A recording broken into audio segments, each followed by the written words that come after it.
Today we talk about how can you disable this sign or know how you can do that on your Zello app. We go to figure out the solution or know how you can do that on your Zello app. So all you have to do, so you just go here above this sign, click on it. When you just click on it, it's going to show for you a list like this here. Then you click here on options, so just click on it. You come to this list here, then all you have to do, so you just click here on notifications, just click on it.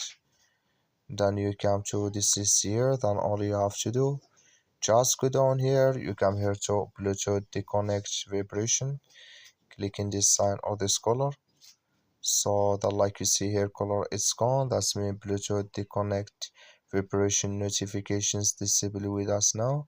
That's all you have to do. That's all. Thank you for watching. Don't forget to support us by like and subscribe.